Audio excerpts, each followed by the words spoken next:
సాక్షి కథనాలతో రాజకీయ ప్రకంపనలు పుడుతున్నాయి. Railway Koduru MLA ఆరవ శ్రీధర్ కీచక పర్వంతో తీవ్ర దుమారం రేగుతోంది.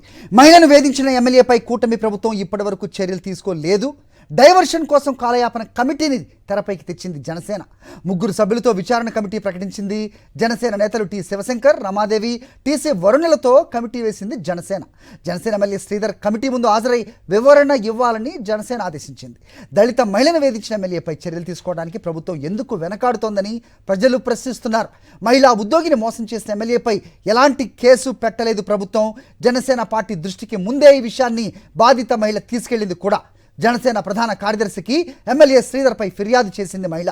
బాధిత మహిళ ఫిర్యాదు చేశాక 22న అక్రమ సంబంధాలపై జాగ్రత్తగా ఉండాలంటూ జనసేన ప్రెస్ నోట్ విడుదల చేసింది. బాధిత మహిళ రోడ్డెక్కి న్యాయం కోరినా చలించలేదు చంద్రబాబు సర్కార్. రైల్వే కోడూరు ఎమ్మెల్యే ఆరవ శ్రీధర్ చేస్తున్న అరాచకాలను ఒక్కొక్కటిగా బయటపెట్టారు బాధిత దళిత మహిళా ఉద్యోగి. తనను మోసం చేయటమే కాకుండా తనలాగే మరో 7 నుంచి 8 మంది మహిళల్ని కూడా జనసేన ఎమ్మెల్యే ఆరవ శ్రీధర్ మోసం చేశారని ఆరోపించారు.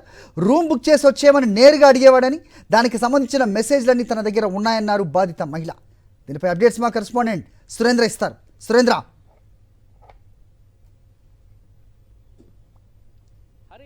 శ్రీధర్కి సంబంధించిన అంశాలు ఒక్కొక్కటిగా బయటకు వస్తున్న పరిస్థితి కనిపిస్తుంది. ఇప్పటికే ఈ అంశాన్ని ఎవరైతే బాధిత మహిళ ఉందో ఆ బాధిత మహిళ జనసేన పార్టీ లీడర్స్కి చెప్పడం జరిగింది.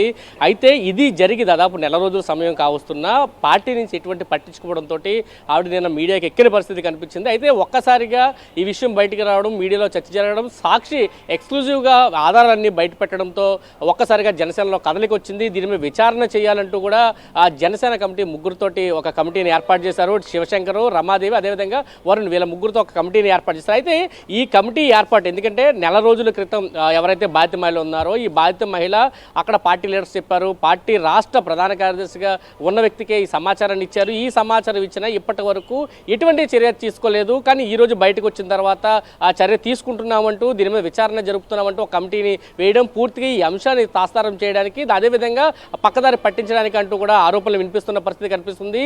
దీనికి సంబంధించి ఎందుకంటే ఈ ఇష్యూ బయటకు వచ్చిన తర్వాత 22వ తారీఖున జనసేన ఒక లెటర్ని విడుదల చేసింది.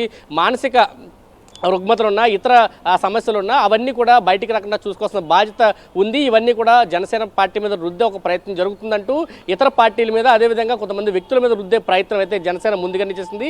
ఇప్పుడు కూడా ఇష్యూ బయటకు వచ్చి పెద్ద ఎత్తున చర్చ జరిగి మహిళా సంఘాలని ఆగ్రహాన్ని వ్యక్తం చేస్తున్నాయి, ఎమ్మెల్యే మీద చర్యలు తీసుకోవాలని కోరుతున్నాయి. అయితే ఈ గత 24 గంటలు గడిచినా కానీ ఇప్పటికొచ్చి ఎమ్మెల్యే మీద చర్య తీసుకున్న పరిస్థితి ఎక్కడా కనిపించలేదు. కనీసం మేము కమిటీ మాత్రమే వేస్తున్నాము. ఈ కమిటీకి వచ్చి ఎమ్మెల్యే ఆరవ శ్రీధర్ తమ సంబంధించిన విషయాలన్నింటినీ కూడా చెప్పాలి. తర్వాత కమిటీ రాష్ట్ర పవన్ కళ్యాణ్కి పూర్తిగా నివేదిక సమర్పిస్తారు. ఆ తర్వాత చర్యలు తీసుకుంటామంటూ చెప్పడం, పూర్తిగా ఈ అంశాన్ని పక్కదారి పట్టించడం, అదేవిధంగా దీనికి సంబంధించి తాసారం చేయడంగానే కనిపిస్తుందంటూ ఆరోపణలు వినిపిస్తున్న పరిస్థితి కనిపిస్తుంది. గతంలో కూడా అనేక అంశాలు వచ్చే జనసేన నేతలకు సంబంధించి అటువంటి అంశాల్లో కూడా ఎక్కడ కూడా నిర్దిష్టమైన చర్యలు ఎక్కడ తీసుకోలేదు. ఆ నిర్దిష్టమైన చర్యలు తీసుకుంటే ఈ పరిస్థితి వచ్చేది ఉండేది కాదు అంటూ కూడా మహిళా సంఘాలు అయితే ఆగ్రహం వ్యక్తం చేస్తున్న పరిస్థితి కూడా మనకు కనిపిస్తుంది. దాంతోపాటు ఇటు ఆరవ శ్రీధర్కి సంబంధించిన ఇష్యూ ఒకటి బయటికి రావడం, దాంతోపాటు అక్కడున్న జనసేన నేత నేను మాట్లాడిన ఆడియో కూడా బయటకు వచ్చింది. 32 నిమిషాల పాటు మాట్లాడిన ఆడియోలో ఆరవ శ్రీధర్కి సంబంధించిన అనేక అంశాలను ప్రస్తావించారు. అమ్మాయిల పట్ల ఆయన ఏ విధంగా వ్యవహరిస్తారు, ఏ విధంగా మాట్లాడతారు, అంశాలన్నింటినీ తను స్వయంగా చెప్పడం, దీనికి సంబంధించి పూర్తి ఆధారాలు ఉన్నాయంటూ బాధిత మహిళ కూడా చెప్పడం, ఒక్కొక్క ఆధారం బయటికి రావడంతో ఇప్పుడు మొత్తం జనసేనకు సంబంధించి బూమ్రాంగ్ అయిన నేపథ్యంలో ఈ 3తో ఒక కమిటీ వేస్తున్నామంటూ దీన్ని తాస్తారం చేసే పరిస్థితి అయితే కనిపిస్తుంది. ఇటువంటి అంశాలు ఒక్కొక్కటి బయటకు వస్తాయి.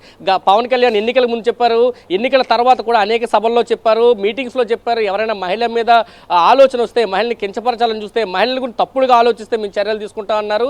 కానీ ఆ పార్టీకి సంబంధించిన ఎమ్మెల్యేయే మహిళని వేధించాడు. దాదాపు 5 సార్లు అబార్షన్ ఆ అమ్మాయి చేయించుకోవాల్సిన పరిస్థితి వచ్చింది. అటు ఆ భర్తను కూడా వేధించిన పరిస్థితి, కుటుంబ సభ్యుల నుంచి ఇప్పుడు అమ్మాయి దూరంగా ఉన్న పరిస్థితి.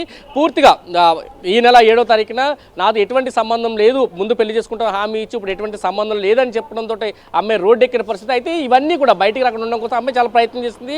జనసేన లీడర్స్ ముందుగా సమాచారం ఇచ్చింది. అయితే ఎక్కడా కూడా ఈ అంశానికి సంబంధించి న్యాయం చేస్తారనే ఒక ఉద్దేశం లేకపోతే ఆ అమ్మాయి ఈరోజు రోడ్డు ఎక్కిన పరిస్థితి అయితే మనకు చాలా స్పష్టంగా కనిపిస్తుంది.